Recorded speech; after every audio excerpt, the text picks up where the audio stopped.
A very good morning to all of you. We've been talking about the introductory part of this bibliography, South Asian Culture Studies by Vinay Lal. We have already understood about the cultural studies in the UK, then how it got spread in the other part of the world, especially in the USA.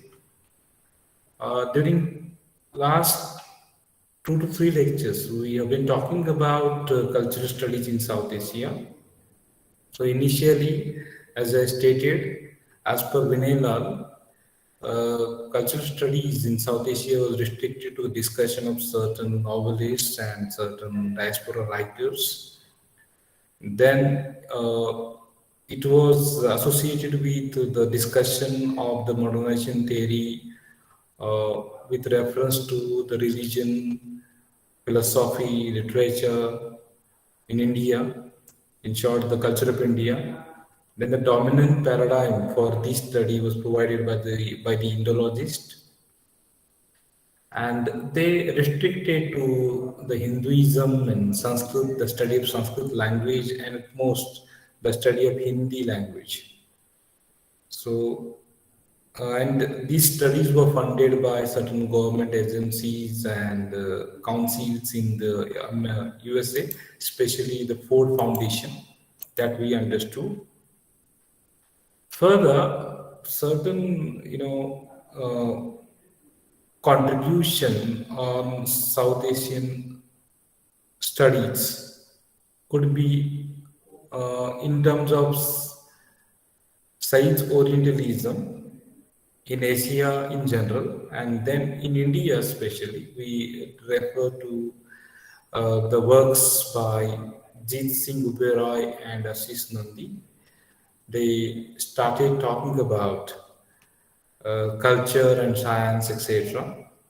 And these investigations into science initiated a wide range of critique of modernity. And then there was an emergence of suburban studies, and it contributed to a great deal to South Asian cultural studies. It was rather a form of cultural studies. So it started talking about the pigeons and all. So suburban studies has a huge contribution in the development of South Asian culture studies. That's what we understood. Further, we talked about the contribution of certain group of people, the activists, scholars, etc., who were associated with the Patriotic People Science and Technology Group uh, in New Delhi. They came together and they started working on these things. We understood that as well. And these people, even the Delhi based Committee for Cultural Choices and Global Futures, which was chaired by Ashish Nandi, started talking about the pluralistic cultures instead of talking about the monolithic and cognitively coercive cultures. Means, and they brought into the light that our culture has been decided by the colonial what you call approaches.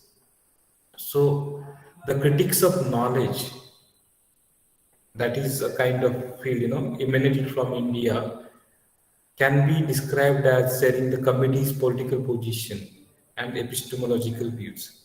So the first thing that we need to note down that it was in the form of these critics of knowledge. They started questioning the Eurocentric knowledge.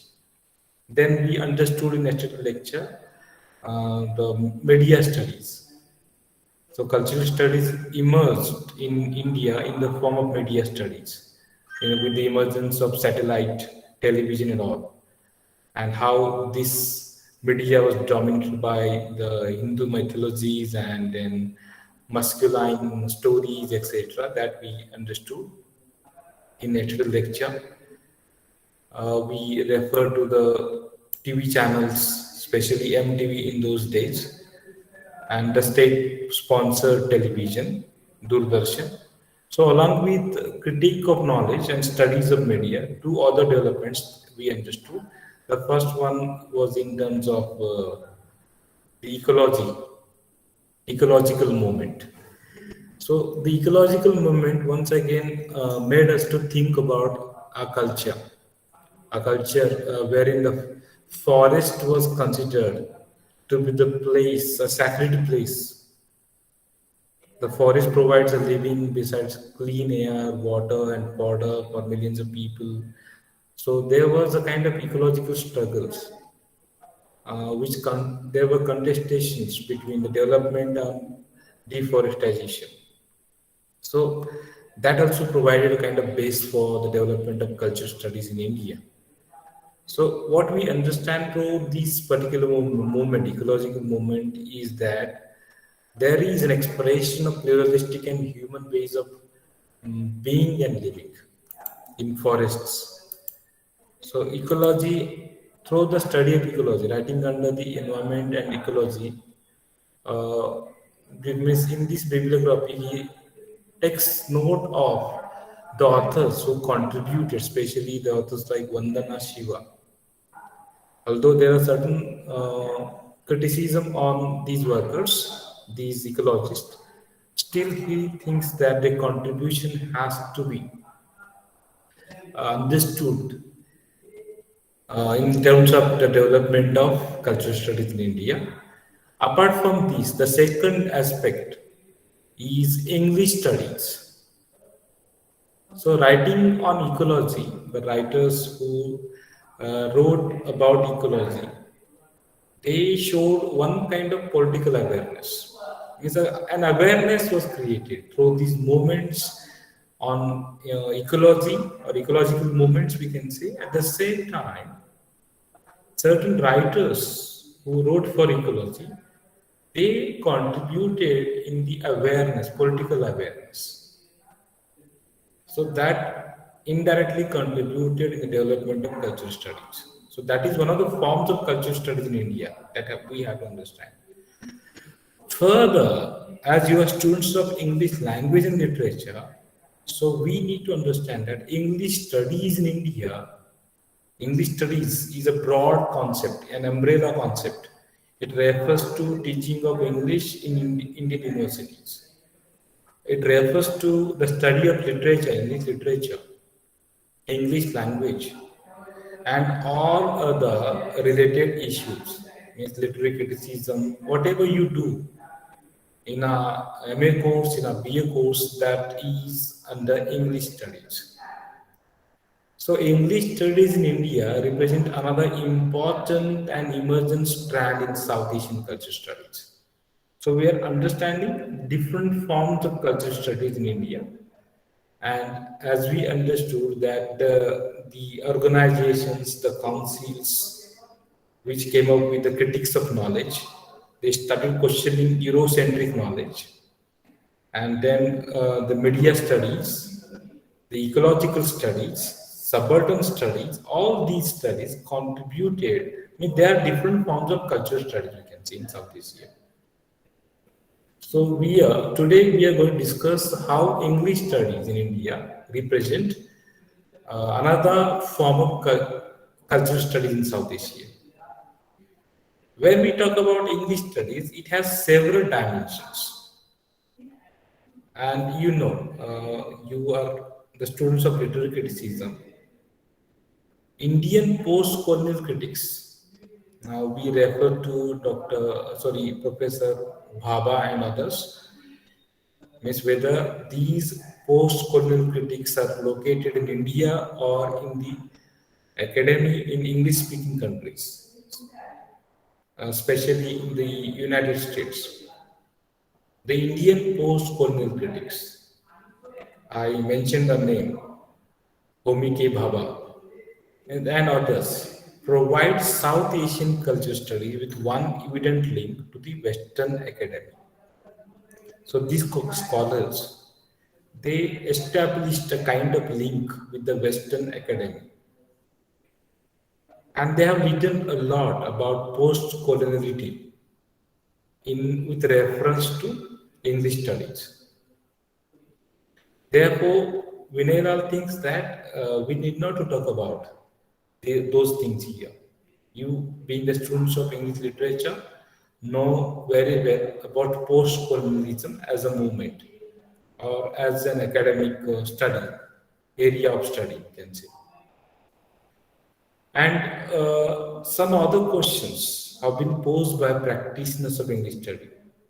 Means instead of talking about what we say, what they have written about post-coloniality, it is important to consider the questions posed by the scholars, the practitioners of English studies. They are worth attention, we can say. We have to pay attention towards these studies, the questions that they have raised. Means we see that number of writers and scholars from English studies have asked what is some questions. I shall read these questions for you people. You will understand. What is to be the pedagogical and institutional place of English in India? That is the first question they have raised. What is to be the pedagogical and institutional place of English in India? Pedagogical means related to education, teaching and learning and evaluation is pedagogy. Together it is called pedagogy. Means for example, now I'm teaching you English, then you are learning English, teaching, learning, and even the exams are conducted. So all these processes together are called pedagogical. Now, what is the place of English in this pedagogy? What is the place of English in Indian educational institutions or administrative courts and all? Means we know it very well.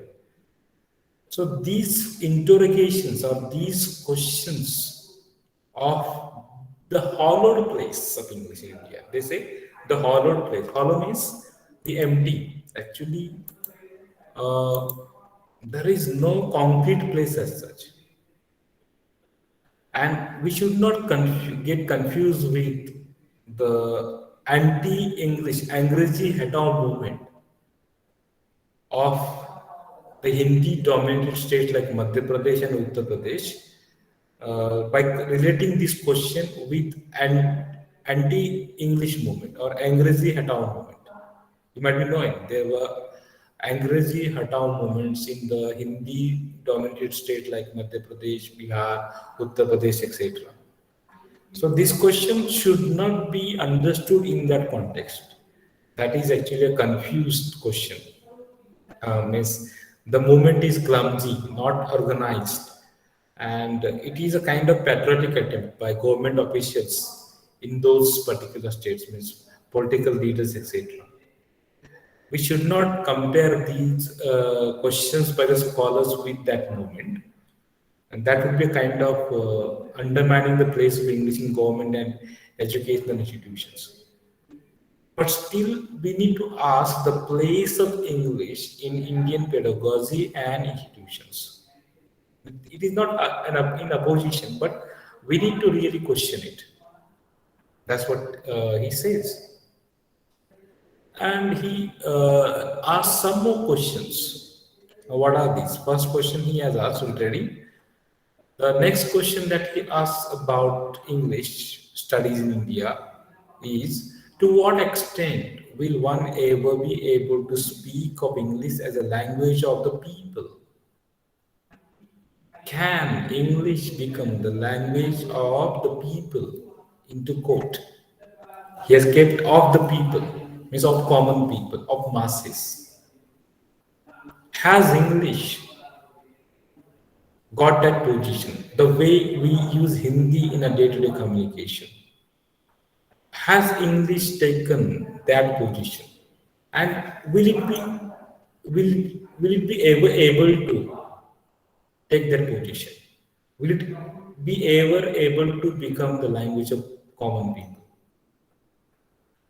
How does English exist politically in relation to Indian languages?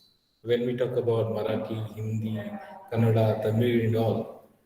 Now, what is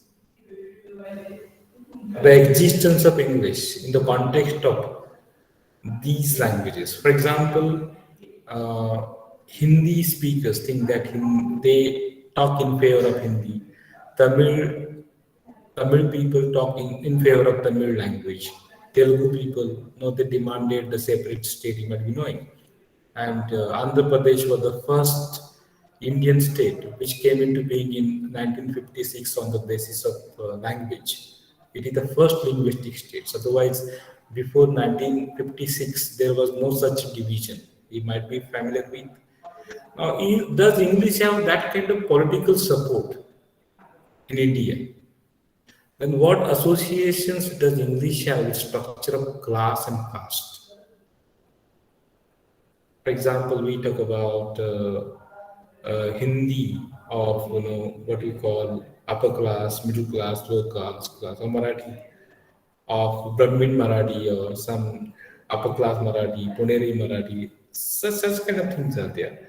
Now, how do you look at English in this particular context? Then how does English do the work of hegemony in India? So many a times we realize that English has created a kind of hegemony. That means those who are good speakers of English, those who have the command over English, those who use English as their language, they try to dominate the overall scenario. So how does it create a kind of hegemony? So he raises all these questions. And it is in English studies in particular that we see the manner in which Gramsci, now cultural studies in UK was in the latter phase highly inspired by Antonio Gramsci's ideology. They started thinking in terms of hegemony. Initially, it was under the influence of Marxism, then structuralism to some extent, but in the latter stage, it came under the influence of Antonio Gramsci, the Italian Marxist thinker. And the hegemony is the dominance of a particular group of people was the matter of discussion. So, in this context, you can understand English can create this kind of hegemony. So, how does it create? How does it work to create this kind of hegemony? So, in English studies we see the manner in which Gramsci has been woven into Indian interrogations of the paradigm of knowledge. So, Gramsci's hegemony has become the part of Indian studies. We can say it has means we have started questioning the paradigms of knowledge, the domains of knowledge. So that has been a remarkable thing, a phenomenon that takes on greater meaning, even given the absence of post-structuralism in Indian intellectual circles. Actually, you might know in post-structuralism was the European notion. It started with Derrida and his deconstruction theory, and there was no such ism, post-structuralism in Indian intellectual circle. But still, this Gramsci's ideology dominated the Indian interrogations of the paradigms of knowledge. Further, he talks about a disturbing fact that in countries where English is the mother tongue, for example, Britain, the UK, and USA, Australia, New Zealand, etc., New Zealand, all these are English speaking countries. So you might be knowing something about Braj Kachru's division of world Englishes. Braj Kachru talks about, you must have studied in paper 3 during the first semester, or you might be talking it in your applied linguistics. You must be studying it. He talks about world Englishes and he talks about the inner circle English, then the outer circle English. So, inner circle means the English spoken in UK, USA, that it means the countries where English is their mother tongue. Then there is an outer circle, means countries like India, China, not China, I'm sorry, India, Sri Lanka, Pakistan, Bangladesh. many African countries such as Nigeria, etc., or Kenya. So all these are outer circle, and means where English is spoken as the second language, or English has some position. Whereas there is an expanding circle, the third circle, where English has reached recently. It is not an official language in these countries. The countries like France, China, Germany, Japan, or some other Western European countries where English is not an official language. In India, English is the official language.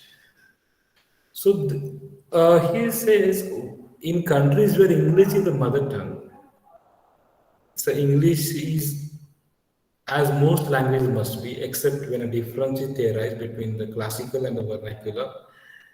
Here, classical rendered into the language of opposition alone. Means what I mean to say is that classical and vernacular, these are the different varieties of the same language. For example, we talk about classical Tamil and vernacular Tamil, classical Marathi and vernacular Marathi.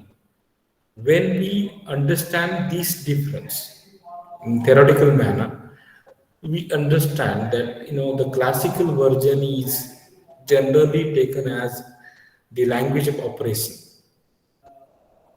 So when we talk about English as a mother tongue, English is the language of both dominant and dissenting modes of knowledge in the UK or in the US. It is the language of both groups. It can be the language of dominant group, and can be the language of working class as well.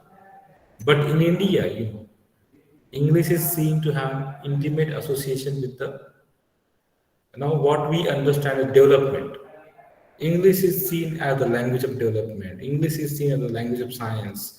English is the kind of ethos of progress in the modern nation state. Now we need to ask the question: is it the case of English in the UK? The way we take English as the language of development? Means our worldview, the way we look at English in India is stimulated, or what you call is associated with this kind of thinking, development, science, progress, etc., modern state. But is the case with the people whose mother tongue is English in the UK, USA, etc.?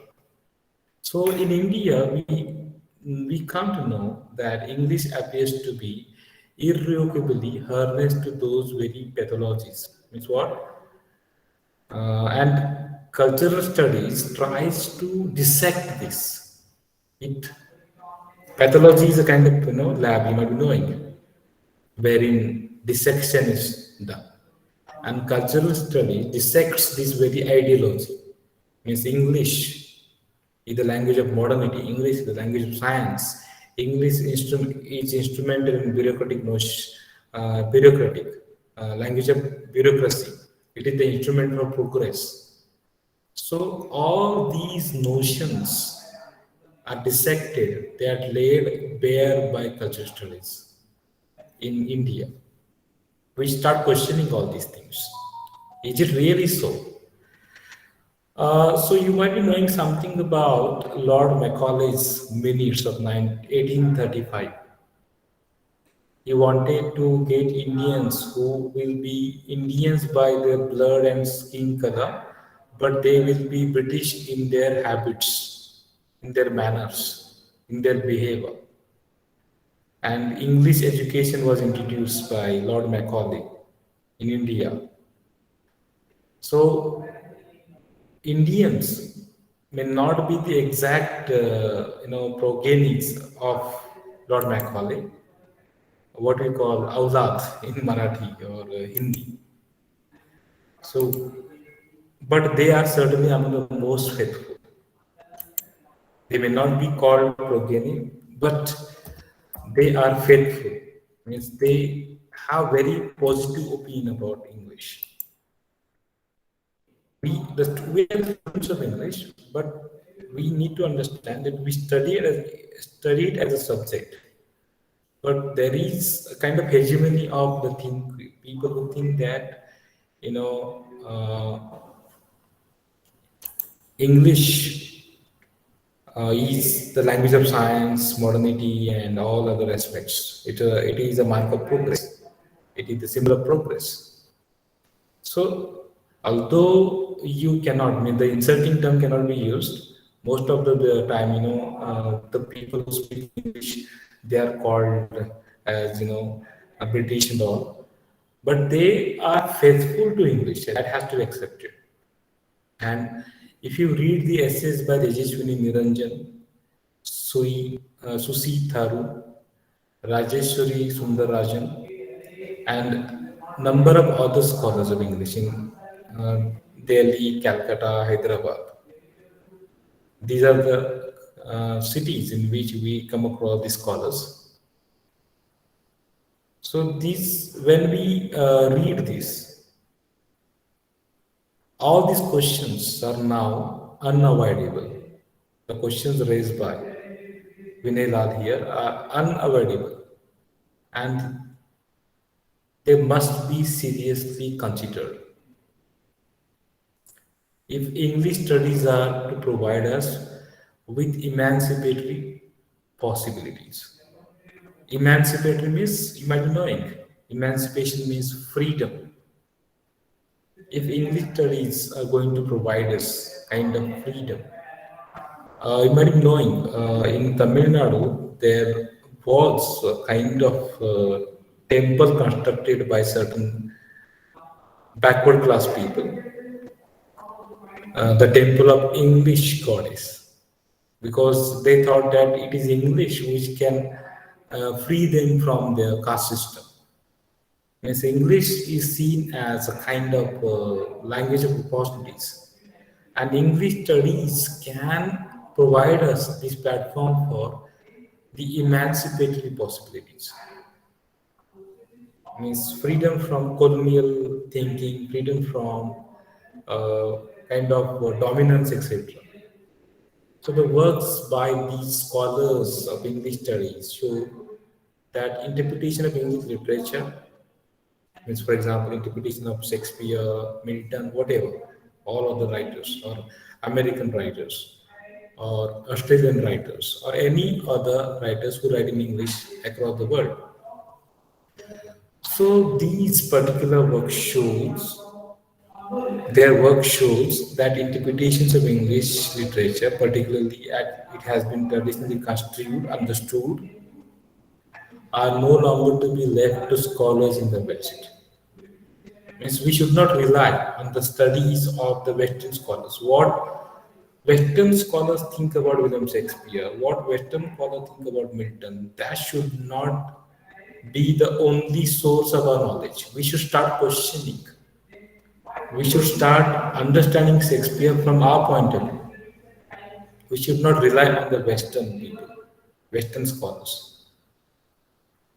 And he said that it is arguable that the interpretation of the West can no longer be safely left to the West. Means Western people talking about West, and we are believing in that. It's not safe as such. We should understand as they understood the Orient. So Edward Said started with this. We started talking about the Oriental from our perspective. And Western people, whatever we understand about Shakespeare, about other European writers, only from their perspective.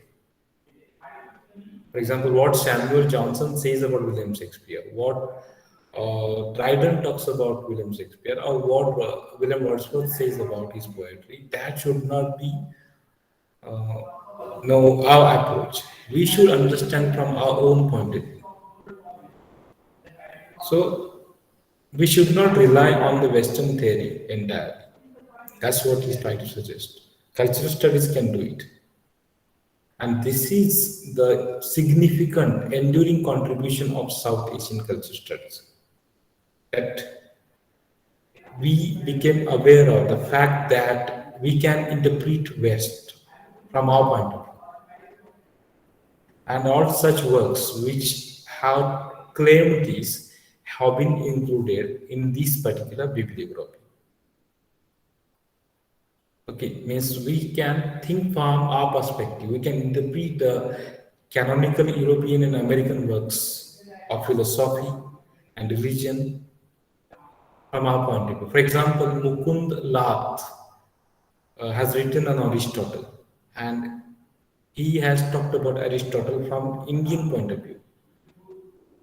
So the works, such works, do not bear relation to the study of Indian history, society, or culture, can be understood from our perspective. We should not entirely rely on the Western scholarship for understanding the Western philosophy, Western literature, Western religion. That's what he's trying to suggest here.